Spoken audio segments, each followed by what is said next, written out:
Assalamualaikum warahmatullahi wabarakatuh. Perkenalkan nama saya Eduardo dengan NPM 2375838. Dari sini saya akan menjelaskan dari tugas mata kuliah kecerdasan pada TI ya. Di sini saya itu diminta untuk membuat sebuah video penjelasan ya eh, tentang supervised learning atau support vector machine. Nah, eh, apa sih Super Victor Mesin itu atau SPM ini?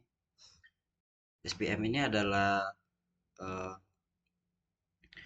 supervised learning ya yang digunakan untuk yang pertama itu klasifikasi, yang kedua registrasi.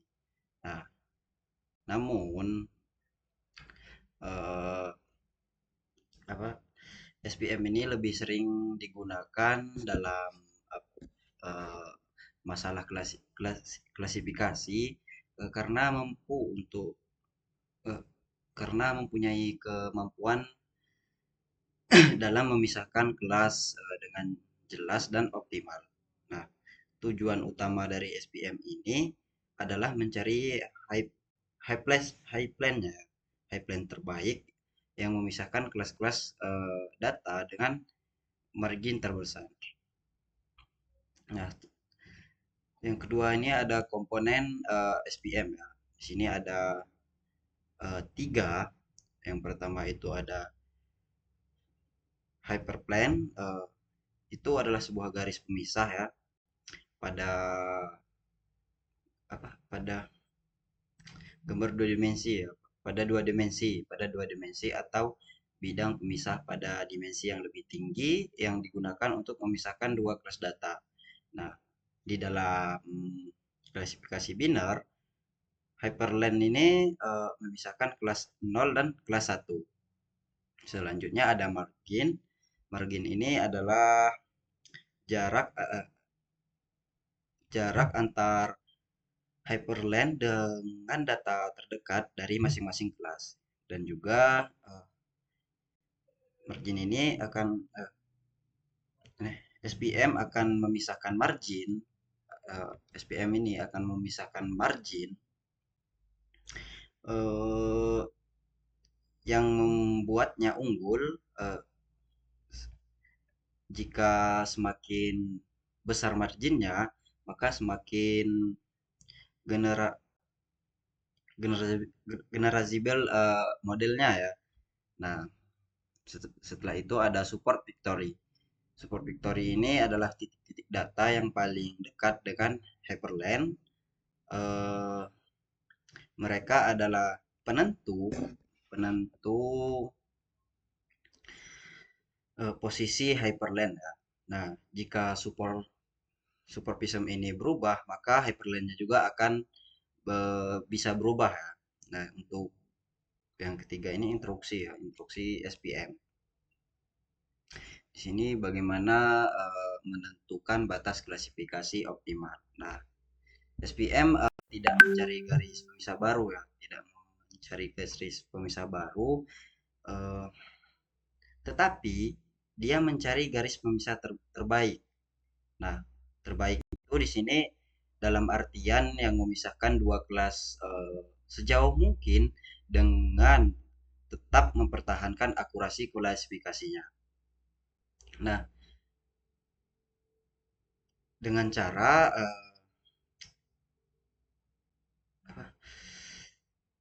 pendekatan ya, pendekatan SPM ini cenderung lebih tahan terhadap overfitting, eh, terutama ketika jumlah fitur lebih besar dari jumlah datanya. Setelah itu ada eh, kernel trick. Nah, kernel trick ini itu dia menjalankan menjelaskan bahwa SPM bisa menangani data non numerik, non menangani data non linear dengan fungsi kernel ya, linear, RBF, polynomial dan sigmoid. Sigmoid.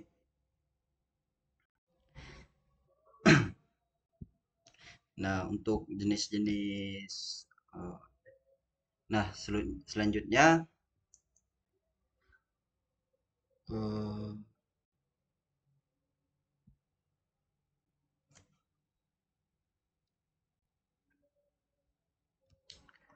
selanjutnya ada penerapan SPM. Nah, penerapan SPM pada studi kasus data tektonik. Di sini saya disuruh untuk menjelaskan implementasi secara naratif dan menunjukkan hasil training dari evaluasi model.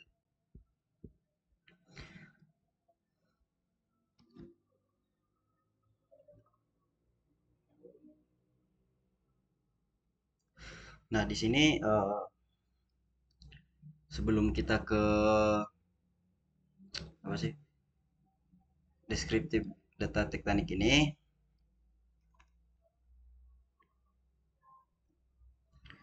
di sini saya akan menjelaskan sedikit eh, keunggulan ya, sedikit keunggulan kenapa memilih SPM.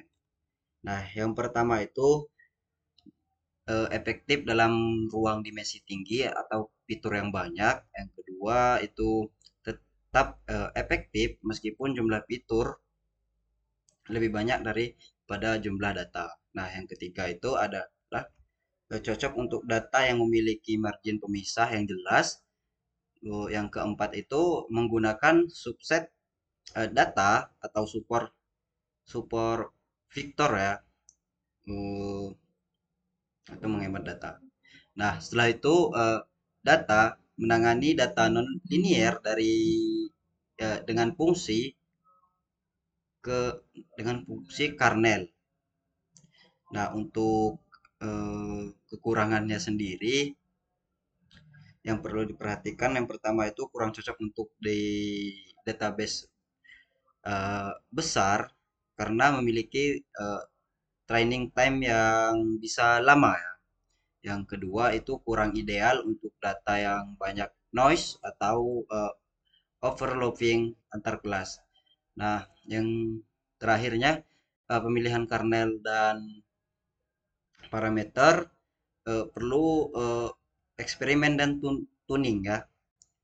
Oke, karena di sini masih azan maghrib ya, akan saya post terlebih dahulu untuk videonya.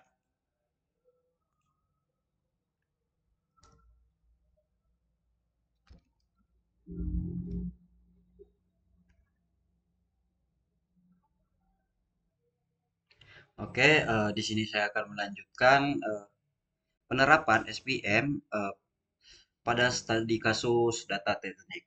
Nah, di sini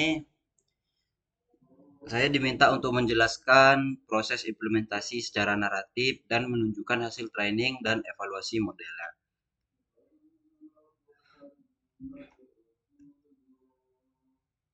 Hmm,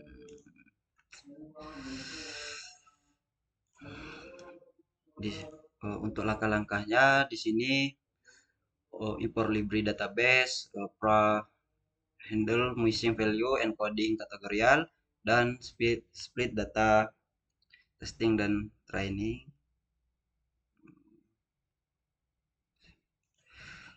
Ya. Hmm. Nah, ini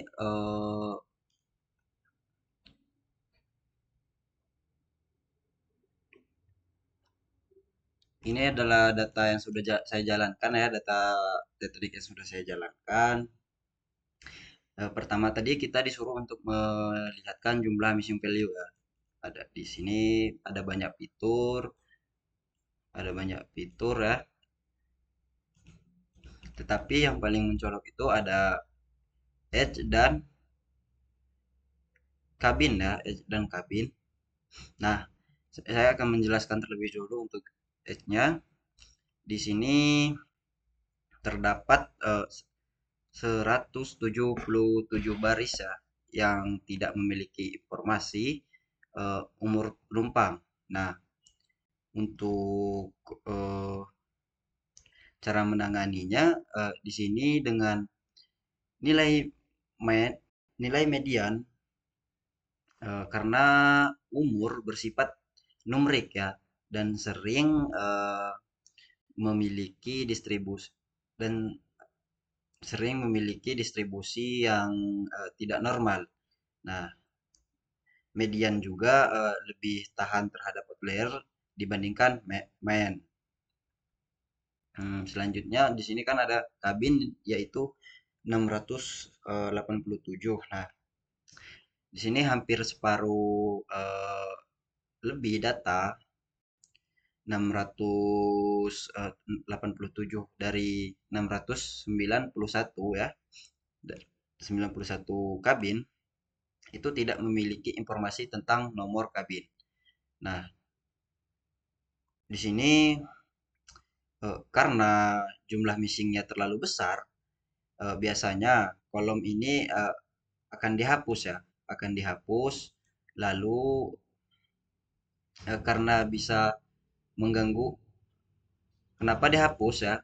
Itu karena akan mengganggu model dan tidak cukup informatif jika terlalu banyak yang kosong. Nah,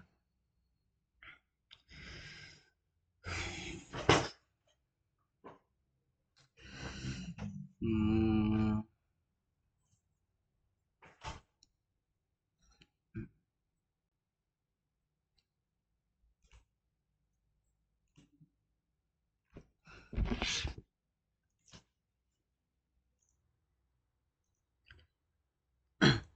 oke, di sini model menunjukkan eh, akurasi yang baik ya, yaitu 81,56% ya, 81,56%. Lalu untuk classification reportnya di sini ada precision dan juga recall. Di sini untuk kelas 0, untuk kelas 0 eh, tidak selamat itu cukup tinggi ya. Sementara kelas 1 dia yang selamatnya itu sangat sedikit, bahkan lebih rendah. Nah, untuk F1 skornya eh, untuk F1 skor itu menilai keseimbangan antara precision dan recall. Nah, dan tidak cukup baik juga hasilnya. Meskipun kelas 1 memiliki sedikit lebih rendah dibandingkan kelas 0. Nah, jadi model ini cukup bagus ya dalam prediksi kelas 0 yang tidak selamat, tetapi ada ruang untuk perbaikan dalam menilai kemampuan model. Nah, untuk mengidentifikasi kelas 1 yang selamat ya. Selanjutnya di sini ada confusion matrix. Confusion matrix itu digunakan untuk mengevaluasi ya, mengevaluasi performa model klasifikasi dengan membandingkan prediksi model vs label aktual. Hmm. Mat- Matriks ini berbentuk table ya, 2x2 sama. Untuk penjelasan eh,